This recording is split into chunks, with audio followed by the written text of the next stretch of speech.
नमस्कार, good morning यहाँहरू सबैलाई। फेरि पनि यहाँहरू सामु म जेनरल नलेज मैले पढ्दै गरेका प्रश्नहरू लिएर उपस्थित भएको छु र ढिला नगरी हामी प्रश्नतिर जान्छौँ। र जेनरल नलेज अन्तर्गत आज मैले यहाँहरू सामु विषयगत प्रश्नोत्तर पढेर सुनाउने प्रयास गर्नेछु। र विषयगत प्रश्नोत्तर सुरु गर्नुभन्दा पहिले आज विजयादशमी परेको हुँदा सम्पूर्ण नेपालीहरूलाई विजयादशमीको धेरै धेरै शुभकामना व्यक्त गर्न चाहन्छु र सँगै माता दुर्गा भवानीले सम्पूर्ण नेपालीहरूको जीवनमा सुख समृद्धि र सुखमय जीवन प्रदान गरून् भन्ने सोचका साथै आजका प्रश्नहरू सुरु गर्न चाहन्छु। र यो विषयगत प्रश्नोत्तर अन्तर्गत पनि संसदीय शासन प्रणालीका विशेषताका बारेमा डिस्क्राइब गरिएको पाइन्छ र फेरि पनि आज विजयादशमी भएको कारणले ह्याप्पी विजयादशमी भन्न पनि चाहन्छु र ढिला नगरी हामी प्रश्न सुरु गर्न चाहन्छौँ। पहिलो प्रश्न यस प्रकार रहेको छ। प्रश्न नम्बर 1, संसदीय शासन प्रणाली भनेको के हो? यसका आधारभूत विशेषताहरू उल्लेख गर्दै सबल र दुर्बल पक्षहरू चर्चा गर्नुहोस्। फेरि पनि प्रश्न, संसदीय शासन प्रणाली भनेको के हो? यसका आधारभूत विशेषताहरू उल्लेख गर्दै सबल र दुर्बल पक्षहरू चर्चा गर्नुहोस्। एन्सर यस प्रकार रहेको छ। सरकारको गठन र विघटनमा संसदको भूमिका प्रधान रहने शासन प्रणाली नै संसदीय शासन प्रणाली हो। यस प्रणालीमा मुलुकको कार्यकारी निकायको जननी जननिर्वाचित संसद रहेको हुन्छ। सरकारले संसदबाट शक्ति र स्रोत प्राप्त गर्छ। संसदको विश्वास वा अविश्वासमा सरकारको आयु टिकेको हुन्छ। सरकार सदैव संसदप्रति उत्तरदायी हुन्छ। बहुसङ्ख्यक संसद सदस्यको विश्वास रहेसम्म सरकार कायम रहिरहन सक्छ। प्रधानमन्त्रीले संसदको विश्वास गुमाउँदा साथ मन्त्री परिषद स्वतः भङ्ग हुन्छ। संसदीय शासन प्रणालीको सुरुवात बेलायतबाट भई हाल Australia, Canada, Italy, Japan, Bharat लगायत विश्वमा थुप्रै मुलुकले यस प्रणालीलाई अपनाएका छन्। वेस्टमिनिस्टर प्रणाली भनेर समेत चिनिने यस प्रणालीको अभ्यास गर्ने सिलसिलामा यसका आधारभूत विशेषतामा परिमार्जन भई लागू भएको पाइन्छ। हाल नेपालले प्रयोगमा ल्याएको सङ्घीय लोकतान्त्रिक गणतन्त्रात्मक संसदीय शासन प्रणालीमा पनि परम्परागत संसदीय प्रणालीका विशेषताहरू परिमार्जित भई लागू भएका छन्।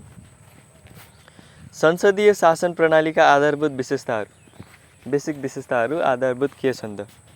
बेलायतबाट सुरुवात र विकास भई आएको संसदीय शासन प्रणालीमा अन्तर्निहित आधारभूत विशेषताहरू देखाबमोजिम रहेका छन्।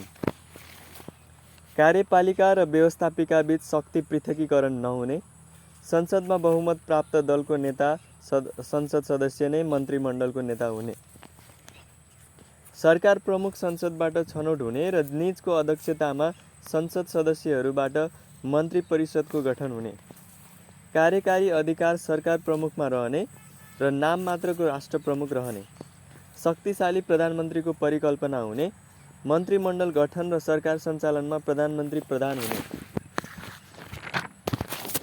प्रधानमन्त्री र मन्त्रीहरू सामूहिक रूपमा संसदप्रति उत्तरदायी हुने, संसदको सार्वभौमिकता स्वीकार गरिने, संसदीय स्वीकृति र अनुमोदन बिना सरकारले खर्च गर्न र राजस्व उठाउन नसक्ने, सरकारको अवधि निश्चित नहुने, सरकारमाथि संसदको विश्वास कायम रहेसम्म सरकार कायम रहिरहने, सरकार प्रमुखले संसद विघटन गर्न सक्ने, प्रमुख प्रतिपक्ष दलको भूमिका र स्थान स्वीकार गरिने, मन्त्री परिषदका निर्णयप्रति मन्त्री परिषद सदस्यहरूको ऐक्यबद्धता र कार्यान्वयनमा सामूहिक जिम्मेवारी रहने, सामान्यतः दृश्यधनात्मक संसद रहने र तल्लो सदन जनताबाट प्रत्यक्ष निर्वाचित र शक्तिशाली हुने, सबल पक्षहरू, संसदीय शासन प्रणालीका सबल पक्षहरू अर्थात् राम्रो पक्षहरू के रहेका छन् त? कार्यकारीको स्वेच्छाचारी प्रवृत्ति रोकी शक्ति नियन्त्रण र सन्तुलनको अवस्था कायम गर्न सकिने, सरकारका काम कारबाहीको निगरानी गरी संसदप्रति उत्तरदायी बनाउन सकिने, नाम मात्रको राष्ट्र प्रमुख रहने हुँदा राष्ट्रिय एकता र अखण्डता बलियो बनाउने तर्फ ध्यान जाने, दलीय व्याप्तिका कारण सरकारलाई नीति तथा कार्यक्रम र बजेट पारित गराउन सहज हुने, संसदमा बहुमत रहने हुँदा सरकारी विधेयकहरू पारित गराई कार्यान्वयनमा लैजान सहज हुने, आवधिक निर्वाचन बिना नै सरकार गठन गर्न सम्भव हुने हुँदा राजनीतिक सङ्कटको अवस्थामा निर्वाचनमा नगइकन पनि सरकार परिवर्तन गर्न सकिने, संसदीय शासन प्रणालीका अब दुर्बल पक्षहरू भनेको नराम्रा पक्षहरू पनि रहेका छन्। व्यवस्थापिका र कार्यपालिकाको बीचमा शक्ति पृथकीकरणको अवस्था नरहने, एउटै दलले संसद र सरकार नियन्त्रण गर्ने अवस्था सिर्जना हुने, सरकार प्रमुख नागरिकप्रति प्रत्यक्ष उत्तरदायी नरहने, निर्वाचनमा कुनै एउटा राजनीतिक दलले बहुमत प्राप्त गर्न नसक्दा हङ पार्लियामेन्टको अवस्था सिर्जना भई राजनीतिक अस्थिरता बढ्न सक्ने, प्रतिपक्ष कमजोर भएको अवस्थामा सरकारको स्वेच्छाचारिता बढ्न सक्ने, विश्वासको मत र अविश्वासको प्रस्तावका कारण कार्यपालिकामाथि संसदको दबाव भइरहने, सरकार प्रमुखले आफू अनुकूल संसद विघटन गर्न सक्ने अवस्था रहने, दलीय व्याप्तिका कारण कतिपय राष्ट्रिय सरकारका मुद्दामा दलीय दृष्टिकोण लादिन सक्ने, दृश्यधनात्मक संसदमा सदनहरूबीच द्वन्द्वको अवस्था सिर्जना हुँदा कानुन निर्माणमा सरकारले अपेक्षाकृत सहयोग प्राप्त नगर्ने। अन्त्यमा जुनसुकै शासन प्रणालीमा पनि गुण र दोषहरू विद्यमान हुन्छन्। शासन प्रणाली साध्य नभई साधन मात्र हो। शासन व्यवस्थाको अन्तिम ध्येय लोकतान्त्रिक मूल्य मान्यतालाई संवर्धन तथा प्रवर्धन गर्दै नागरिक र मुलुकको आर्थिक सामाजिक अवस्थामा रूपान्तरण ल्याउनु हुनुपर्छ। फेरि पनि अन्त्यमा जुनसुकै शासन प्रणालीमा पनि गुण र दोषहरू विद्यमान हुन्छन्। शासन प्रणाली साध्य नभई साधन मात्र हो। शासन व्यवस्थाको अन्तिम ध्येय लोकतान्त्रिक मूल्य मान्यतालाई संवर्धन तथा प्रवर्धन गर्दै नागरिक र मुलुकको आर्थिक सामाजिक अवस्थामा रूपान्तरण ल्याउनु हुनुपर्छ।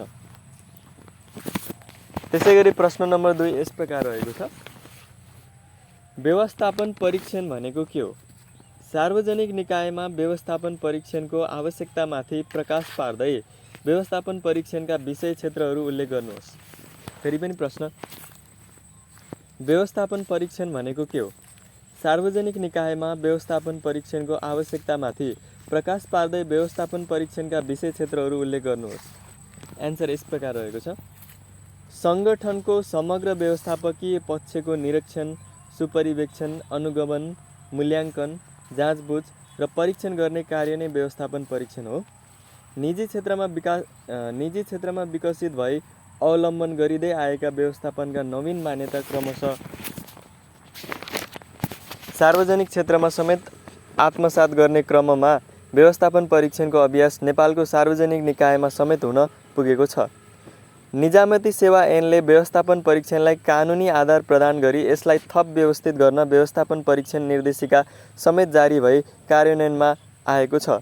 तथापि व्यवस्थापन परीक्षणको अभ्यास भने सदन रूपमा हुन सकेको छैन।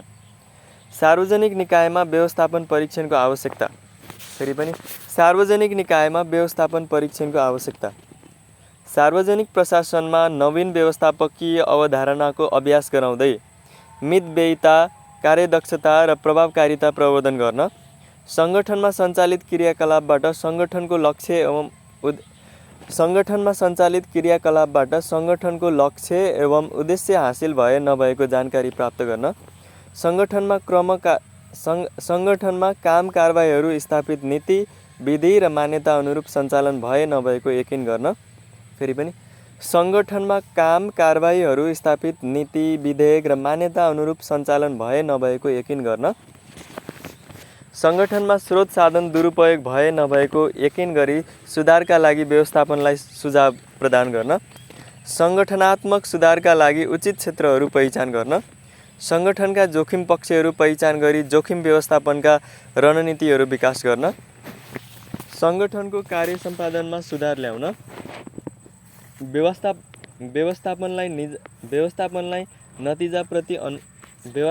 नतिजाप्रति उन्मुख गराउन, गलत कार्य गरी सङ्गठनमा हानि नोक्सानी पुर्याउने कर्मचारी पहिचान गरी विभागीय कारबाही सिफारिस गर्न, गलत कार्य गरी सङ्गठनमा हानि नोक्सानी पुर्याउने कर्मचारी पहिचान गरी विभागीय कारबाही सिफारिस गर्न।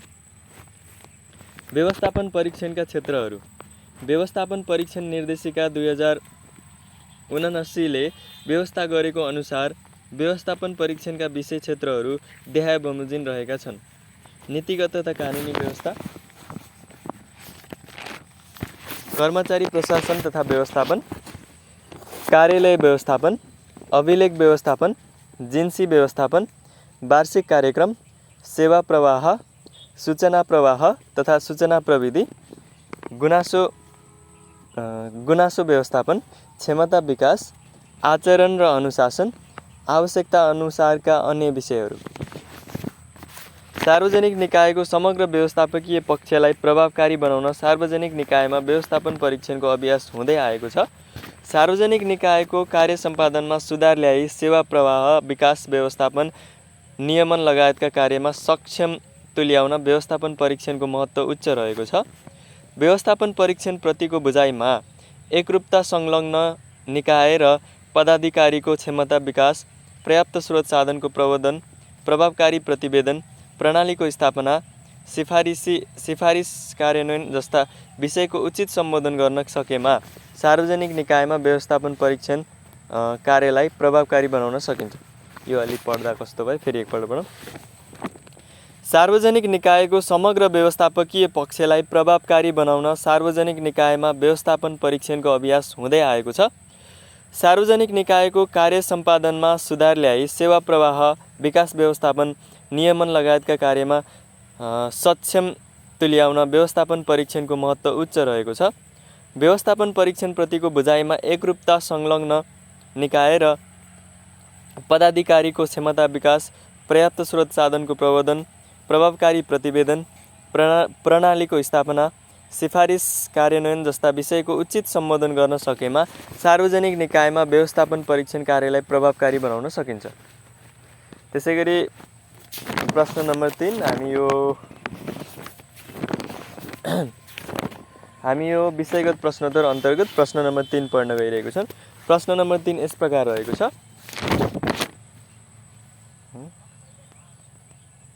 प्रश्न नम्बर 3 यस प्रकार रहेको छ। नेपालका प्रमुख वातावरणीय समस्या र तिनका कारणहरू पहिचान गर्दै ती समस्या समाधानका सरकार बाहिरका क्षेत्रको भूमिका उल्लेख गर्नुहोस्।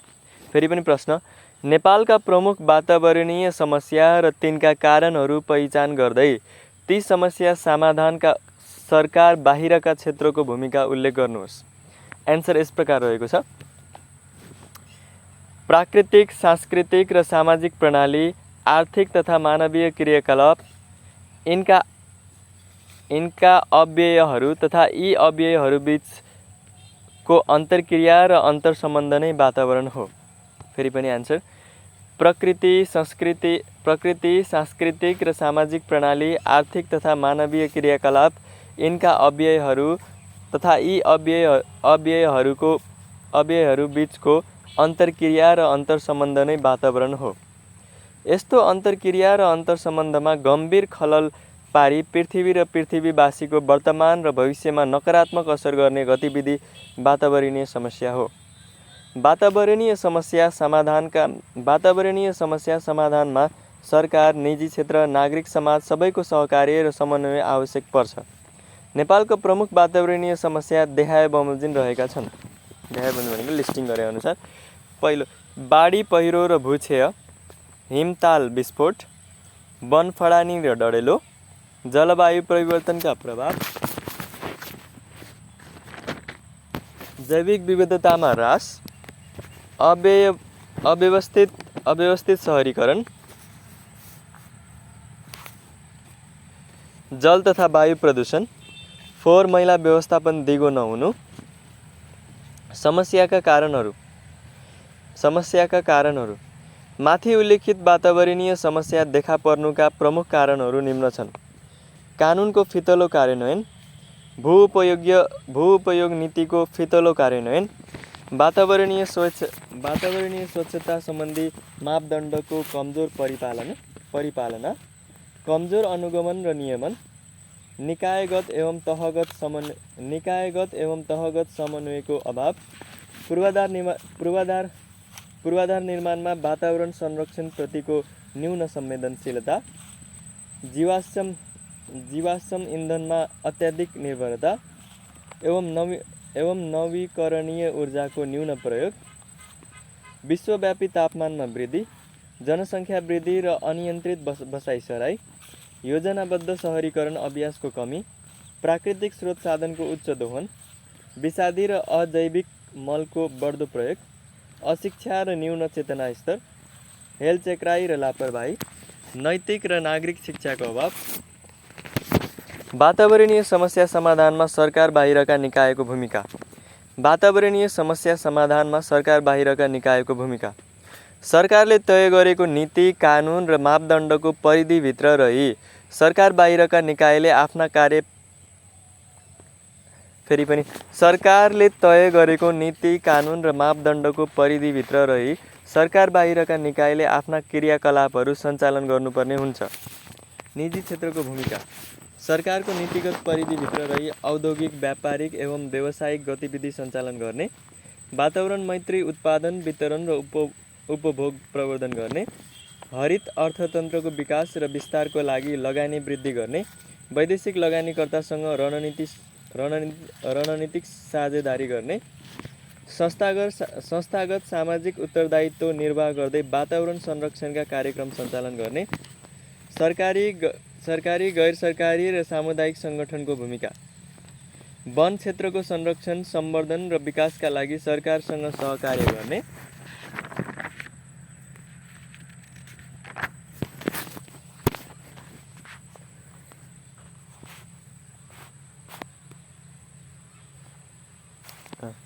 वातावरणीय स्वच्छता र सामुदायिक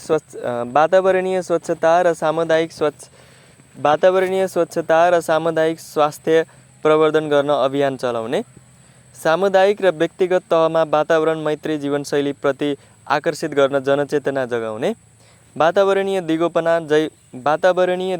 जैविक विविधता र जलाधार संरक्षण, जलवायु परिवर्तन अनुकूलन, वातावरणीय दिगोपना, जैविक विविधता र जलाधार संरक्षण, जलवायु परिवर्तन अनुकूलन लगायतका विषयमा बहस पेरवी गर्ने र अभियान सञ्चालन गर्ने, कृषि सहकारीले वातावरण मैत्री प्रविधि प्रयोग गरी कृषि उत्पादनमा केन्द्रित हुने, सहकारी मार्फत प्राङ्गारिक कृषिमा लगानी विस्तार गर्दै रैथाने प्रजातिको विकास, संरक्षण र सम्वर्धनमा सरकारसँग सहकार्य गर्ने, वातावरणीय समस्या समाधानमा सरकार र निजी क्षेत्रसँग सहकार्य गर्ने, अन्त्यमा अदूरदर्शी र लापरवाहीपूर्ण मानवीय क्रियाकलापले वातावरणमा हानि क्षति बढ्दै गएकाले वातावरणीय समस्याको दिगो समाधान जरुरी देखिएको छ। वातावरणीय समस्याको समाधान कुनै एक मुलुकको मात्र नभई विश्वव्यापी सरोकारको समेत विषय हो। सरकारको एकल प्रयासबाट नभई निजी क्षेत्र, सामुदायिक सङ्गठन, घर परिवार तथा आम नागरिकको साझा प्रयासबाट यसलाई प्रभावकारी बनाउन सकिन्छ। ल आजका विषयगत प्रश्नहरू यति नै थिए र फेरि पनि happy Vijayadashami to all Nepalis. Thank you very much for watching this video. र यस्तै जेनरल नलेज तपाईँहरू सुन्न चाहनुहुन्छ भने मेरो भिडियो च्यानललाई सब्सक्राइब गरिदिनु हुन अनुरोध छ।